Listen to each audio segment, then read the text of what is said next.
Hello my alien students, welcome back. So today what we're going to learn? We're going to learn something. Actually this is, let's say, consider this part 4 of this beautiful project, the MEP project. Okay. So today what we're going to learn? We're going to learn something called as heat and load calculation. Okay, and this is part 4 of this project.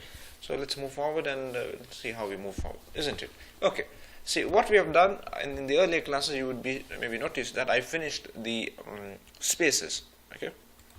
You will notice that I finished the spaces. Now, yeah, can you see this? This is called a space, isn't it? This is another space. Okay. How did we create spaces? We went to the Analyze tab, clicked space, and then we placed spaces. Okay. Okay. Now, see, for us to do heat and load calculation, okay, you need to know something very important. Okay, this is called a zone. Okay, we've also finished the zones. Okay. So you would be saying, John, I can't see, this is good what you have done, but I'd like to, differentiate between spaces and zones. Okay, in the sense, when I look at this, it looks good. Okay, it looks good, but I would like to have it differentiated. Okay, because see, when I did this, when I selected it, okay, you could see in red color. Okay, how do we do it? Okay, type your friend VG. Okay, then go to HVAC zones. Okay, there is something called as interfere fill. Is this clear? Okay, this needs to be filled. This needs to be ticked. Okay, similarly, if you go to spaces, isn't it? Any comments? These things should be ticked. Okay, beautiful. Okay, one more thing. I will just do this. If you see, notice, John, when you keep your mouse on an object, it's called a pre-selection. We have not selected, just kept it. It's called hover. Okay, how come it's red color? How come when in my Revit it is blue color? If you want to change it, go to File, okay, Options, User Interface, Graphics. Here, if you change this to blue, it will be your default, what is before. Okay, just for your information. Okay, see now, if I keep, you see it became blue. Okay, anyway. Okay, after this, what we're going to do is we're going to, let's say, select one section, one space. Okay, we need to assign it the type of building it is, or type of space it is. Select the section. Any comments? Okay. See here, space type. No, generally it will be like building. It's not going to be filled. So you're going to click here, and let's say assign the type of building it. It's a type of space it is. Okay. After this you have finished all of this, one by one you'll have to assign. Okay, it's office enclosed, whatever. This will be another stuff. I've assigned it one by one. I have assigned. Okay, where is this? See, open plan, whatever. You'll have to each space you'll have to assign like that. Okay, any comments? After that, go and in your Analyze tab, go and click color fill legends. Okay, that. See, there is one trick here. Okay. Before you click here, just go and edit type and show title. This should be clicked. Any comments? Okay. Apply and okay. Click here. What type of zones we need? What type of color schema? We need zones. HVAC zone. Keep it schema 1. Click OK. Any comments? Automatically it will fill. Edit type. Based on what criteria? Based on the naming it will fill. Okay. I hope this much is clear. Okay. So in the next part, I will start doing load calculation. Okay, this is like a series of videos. Okay, where we will, from a blank screen, we started blank, isn't it? And we started adding spaces, whatever, isn't it? So in the next class, I give you the procedure of doing how do we do heat and cooling loads procedure. Okay. Before we do that, let's show you what to do. Go to Manage tab. Okay. Go to Project Information. We need to change some settings. Okay. Manage tab, project information, click energy settings, edit. Okay, again under make sure ground floor is level 1. This is the most important thing. Ground plane level 1, that is the base. Click edit and go down. You would see somewhere called space type. Click here, and if this is called, if there is, let's say, the roof, it's now 4-inch lightweight concrete, isn't it? Maybe your roof is different. So you can change what you like. Let's say I want it to be 8-inch or something. Okay, 8-inch lightweight concrete. I can click override and edit what I want to change. Okay, if you want to change everything, click all, override for everything, and change what you want. Okay, based on your project, isn't it? What's the exterior wall, what's the interior, whatever. Any comments here? And say OK. Click OK. So you'll have to click 4 times. We click, see here, 1 OK, 2 OK, 3 OK, 4 OK. Any comments? Okay. This is the settings for the project. Okay. Then I think let me finish this in this video only. Okay. Then go to Analyze tab. Under Heating and Cooling Loads, under Reports panel, Reports and Scheduling panel, click Heat and Cooling Loads. Okay. Like this one, dialog box will open. Okay. From there, you need to change your location. Wherever you are, you just change the location. Okay. This is an office type building, isn't it? If you want to, you can change the location, project phase. Okay. You get the picture, isn't it? You can go and change wherever you want, what's the weather, whatever, isn't it? Based on your location, you can change it. Click OK. Okay. There is one more, 1 minute. Details, yeah.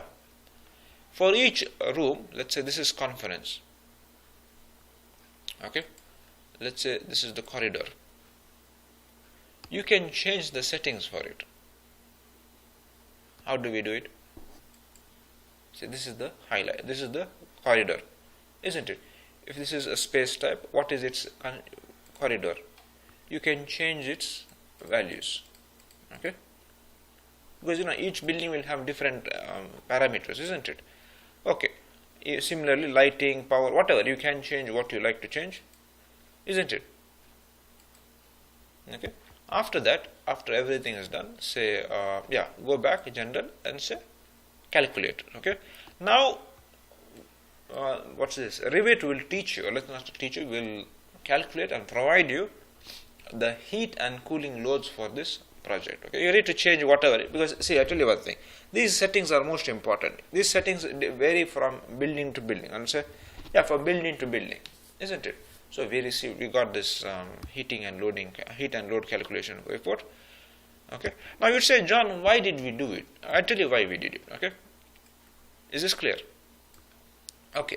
Now let's suppose let's say go to the ceiling plan, isn't it? Now for this area, I want to calculate this space. Let's say I want to place air terminals. Okay. Imagine that. Let me undo 1 second. Okay, let me undo. So you need to see what's the difference. Why are we doing this? Loads. We don't want to loads. Okay, listen. Okay, so if we select a space, look at this. Because for us to know to place 1 second. Okay, just a second. For us to calculate or place an air terminal, we need to know what is the calculated supply airflow for this, isn't it? See, it is here not computed, isn't it? Once we place an air terminal here, isn't it? How do we will place air terminal? Here airflow will be based on what? Your calculated air supply. In the coming videos I'll teach you how to do it. Don't worry. Okay, don't make it complicated. It is easy. Okay. Any comments? Okay. So then what we will do is, so we go to Analyze tab. Heating and cooling loads, change the setting, see the type of building what it is, isn't it? You override whatever, wherever you want to do, change it. Okay, and then calculate. Then you would see a Revit. After it does the calculation, you would see Revit filling this. It's not be anymore not computed, it will be calculated. Okay, just take some time. We will let it load everything. Okay, this is heating and loading calculation report has been created.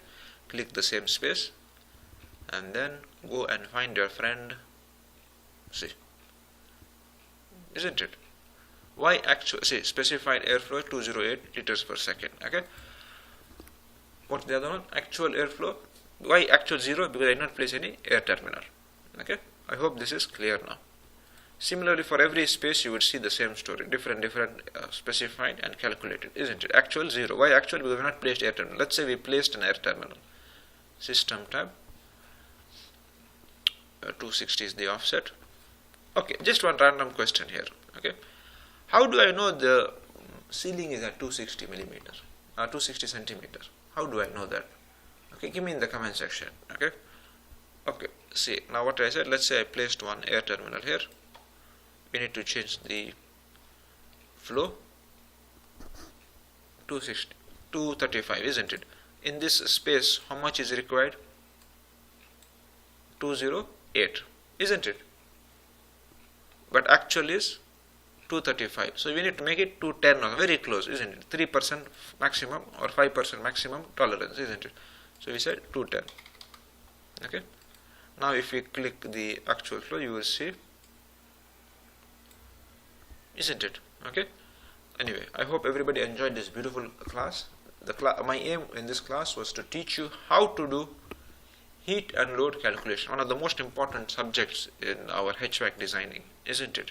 How did it go? Analyze tab, reports, heat and load. But before you do this, go to manage tab, change the project information, isn't it? Edit type, make sure level 1 is selected, options bar. Okay. Here schematic type, if you want to change the type of the building, not the type, but the characteristics of the room or whatever may be the story, isn't it? Click 4 times, okay, and we did this, isn't it? Anyway, I hope everybody enjoyed this beautiful class. See each other in the next class, fresh and energized. Keep moving forward. Yalla, bye.